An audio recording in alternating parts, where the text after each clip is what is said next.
कोई ऐसा हॉस्पिटल नहीं है, कोई अच्छा चिकित्सा का व्यवस्था अच्छा नहीं है कि किसी को देर सबेर कोई घटना दुर्घटना या कोई ऐसी बीमारी लग जाए तो हम तुरंत उनको उपचार के लिए वहां ले जाएं और वो स्वस्थ होकर हमारे घर आ जाएं।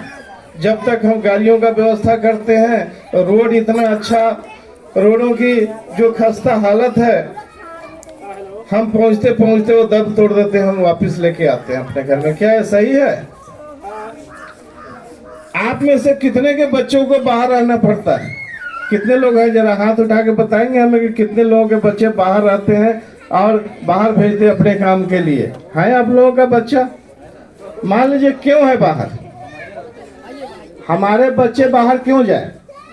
लोग, हम दूसरे राज्य में जाके काम क्यों कर रहे हैं? दूसरे राज्य से रोजगार कमा के अपने घर क्यों चला रहे हैं? बाहर वो व्यवस्था हो सकता है, बाहर वो फैक्ट्री लग सकता है, बाहर वो उद्योग लग सकता है, कल कारखाना लग सकता है, अपने क्षेत्र में क्यों नहीं लगा आज तक? अगर अपने क्षेत्र में वैसा ही व्यवस्था हो तो हमारे बच्चे सुबह काम पर जाएंगे, शाम को घर लौट के आएंगे, अच्छी तनख्वाह भी मिलेगी, घर भी चलेगा और अपना बच्चा अपना सामान घर में रह के अपने माँ बाप अपने बीवी बच्चों के साथ घर में रहेगा। क्या ये हो सकता था? नहीं हो सकता था। आज तक ये व्यवस्था हुआ नहीं हुआ। अच्छा कॉलेज, हम सबके बच्चों को, किसी को डिग्री लेना हो, किसी को प्रोफेसर बनना हो, टीचर बनना हो, इंजीनियर बनना हो, डॉक्टर बनना हो, दूसरे जगह जाके पढ़ाई करना पड़ता है, डिग्री डिप्लोमा करना पड़ता है। क्यों? अपने क्षेत्र में क्यों नहीं हो सकता? अपने क्षेत्र में भी तो ये चीज हो सकता है ना, आज तक क्यों नहीं हुआ? तो ये दूसरी जगह की सड़कें देखिए, आप लोगों में से कोई अगर बाहर गया हो, बिहार से बाहर रहने वाले हो, तो आपने वहां की सड़कें देखी होगी, यहाँ का सड़क देख रहे हैं। वहां का पुलिसिया तंत्र, सुरक्षा व्यवस्था हम लोग देखते हैं, यहाँ भी देख रहे हैं कि कितने का फर्क है। आप सब समझदार हैं। किन किन मुद्दों पे बात करें, क्योंकि क्षेत्र में तो आज तक कुछ हुआ ही नहीं। बेरोजगारी, हम लोगों का ये कहना है कि आपने बहुत सरकार देखा, हमारे यहाँ एक ही राजनीति चलती है। आप सब बड़े बुजुर्ग हैं, जानते हैं कि क्या लोग हैं जिसके घर में झगड़ा लगाते हैं और किसी को खुश देखकर उसका घर तोड़ने की कोशिश करते हैं, तो उनका फार्मूला क्या रहता है? भाई भाई के लड़ा दो, घर अपने यहाँ बर्बाद हो जाएगा। क्या यही सही है? तो हम लोगों को किस में लड़ाया जाता है? जातियों में। ये उस जाति का है, ये उस जाति का है, ये उस जाति का है। और हम लोग कितने अच्छे लोग हैं, समझदार, कि हम भी उस बहलावे में आकर अपना भाई भाई एक दूसरे के दुश्मन हो जाते हैं और तीसरे आदमी को फायदा होता है ना। तो इस बार हम सबके क्षेत्र को बदलाव की जरूरत है। हमें विकास चाहिए, बदलाव चाहिए। जो दूसरी जगह हो सकता है वो हमारे क्षेत्र में भी होना चाहिए। हमारा इसीलिए एक संकल्प है कि एक ही नारा, एक ही सपना, सर्वसंपन्न बड़ुराज हो अपना। जो और कहीं नहीं है, अपने बड़ुराज में सारी सुविधाएं हो, रोजगार का साधन नजदीक हो, हमारे बच्चों का पलायन बंद हो जाए, दूसरी जगह न जाना पड़े। जो 60 साल के ऊपर के बुजुर्ग हैं, महिला हो या पुरुष हो, उनको उचित पेंशन मिले ताकि वो अपना खर्चा चला सके, अपने बाल बच्चों पे निर्भर न रहे। बिजली इतनी महंगी है, हम सब चाह के कंजूसी करते हैं, थोड़ी देर चला के बंद कर देते हैं, मीटर उठ जाएगा। बिजली सस्ती हो ताकि गरीब लोगों को अधिक पैसा न लगे, या कुछ लिमिट तक जो दूसरे राज्य में फ्री होता है हमारे राज्य में फ्री हो। मुफ्त बिजली की व्यवस्था की जाए गरीबों के लिए। जो राशन पूरा नहीं पहुंचता आप लोगों के बीच में, पूरा राशन आपको मिले और अच्छा राशन मिले। हम लोग इंसान हैं, भेड़ बकरी नहीं है कि कोई भी राशन आया और खा लिया। राशन खाने लायक मिलना चाहिए और पूरा मिलना चाहिए। क्या वैसा मिलता आप लोगों को? नहीं मिलता है। क्यों? हमारी अपनी गलती है, क्योंकि हम ये सब चीज ऐसे भगवान का आशीर्वाद समझ के मान लेते हैं और उसी 5 किलो राशन के लिए हम अपना कीमती वोट बेच देते हैं। हमारे बच्चे, ये बच्चे पे देखिए, इनको अच्छी पढ़ाई करना हो, इनमें से कितना होनहार होगा हम लोग नहीं जानते हैं, कितना बच्चा टैलेंटेड होगा हम लोग नहीं जानते हैं। इनके लिए दूसरी जगह पढ़ाई का व्यवस्था अच्छा हो सकता है, हमारे क्षेत्र में आज तक नहीं हुआ। क्यों? हम बच्चों के लिए सोचते नहीं। आप लोग भी कुछ लालच में भूल जाते हैं, वोट डाल देते हैं, बच्चों का भविष्य अंधकार में हो जाता है।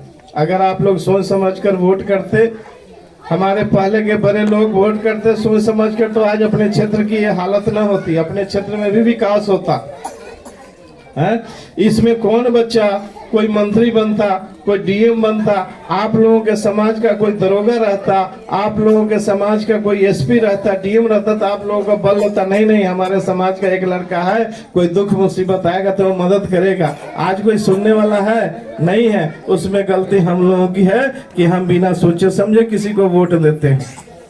ठीक है, गलत है? तो इस तरह खेल का व्यवस्था, इसमें बहुत बच्चे होंगे जो खेलना चाहते होंगे। कोई कबड्डी, किसी को कबड्डी का शौक होगा, किसी को क्रिकेट का शौक होगा, किसी को फुटबॉल का शौक होगा, और वो बच्चा अच्छा खेल के अपने समाज का, अपने क्षेत्र का, अपने बिहार राज्य का और देश का भी नाम रोशन कर सकता है, बाहर से मेडल जीत के ला सकता है। लेकिन क्यों नहीं है? क्योंकि अपने यहाँ ऐसा व्यवस्था नहीं है। दूसरे राज्य में अच्छे अच्छे हर क्षेत्र में, हर पंचायत में एक एक खेलने का स्टेडियम बना हुआ है, क्लब बना हुआ है, उसमें कोच रखे हुए हैं कि जो बच्चा खेलना चाहे उनको सिखाया जाता है। जो बच्चे खेल में आगे बढ़ते हैं उनको प्रोत्साहन देने के लिए उनको पुरस्कार दिया जाता है। उनका खर्चा गवर्नमेंट उठाता है कि नहीं नहीं, ये बच्चा खेल में जाके हमारे राज्य का नाम करेगा, उसको खर्चा दिया जाता है कि तुम और दिल लगा के खेलो, गार्जियन के ऊपर बोझ नहीं होता है। तो क्या क्या गिनती कराएंगे आप लोगों को? सिर्फ कमी ही कमी है, आज तक कुछ हुआ ही नहीं है। तो क्या अगर आप लोग भी चाहते हैं बदलाव, तो मेरे साथ हाथ उठा के बताइएगा कि हाँ आप लोग चाहते हैं कि नहीं, तभी हम लोग भी मेहनत करें, नहीं तो क्यों करें? ठीक है, जैसे चल रहा है चलने देंगे। तो क्या आप लोग ऐसा बदलना चाहते हैं? हाथ उठा के बोलिए जो जो बदलना चाहते हैं। इस बार सोच समझ के वोट कीजिएगा। मैं नहीं वोट मांगता हूं कि मुझे दीजिए, अपना नेता नहीं अपना सेवक चुनिए। आपको नेता चुना आज तक आप लोगों ने? आपकी समस्या सुलझाई जाती है, आपके बीच में आते हैं, आपको एक बार वोट के बाद आपका हालचाल कभी पूछने आए? आपका कभी पीठ ठोका आके किसी ने कि नहीं आपने बड़ा अच्छा किया, बड़ी अच्छी सरकार बनाई आपने, बताइए आपके यहाँ क्या कमी है? किसी ने पूछा? क्यों नहीं पूछा? क्योंकि वो जानते हैं कि हम वोट के टाइम एक ही बार 5 साल बाद जाएंगे, थोड़े थोड़े राशन, थोड़े थोड़े पैसे का लालच देंगे, हमें वोट मिल जाएगा, क्या करना काम करके। यही आज तक होता रहा है। तो आप लोग समझदार बनिए, उठिए, जागिए और अपने क्षेत्र के बदलाव के लिए, अपने बच्चों के भविष्य के लिए, अपने क्षेत्र में विकास के लिए आप लोग जागृत होकर वोट कीजिए। मुझे न बनाइए नेता, मुझे नेता बनने का कोई शौक नहीं, लेकिन जागिए। आप लोगों को जगाने आया, आप लोगों को बताने आया। कोई अच्छा प्रतिनिधि चुनिए जो आप लोगों के बीच में आता रहे, महीने में 6 महीने में तो आए कम से कम, आप लोगों से पूछे कि भाई आपका क्या हाल चाल है, किस चीज की जरूरत है।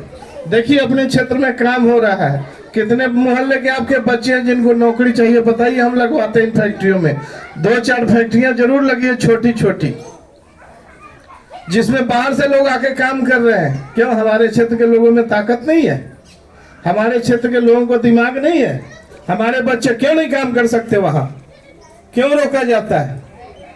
तो बहुत सारा मुद्दा है, आप लोगों को जागना पड़ेगा, आप लोगों को सोचना पड़ेगा।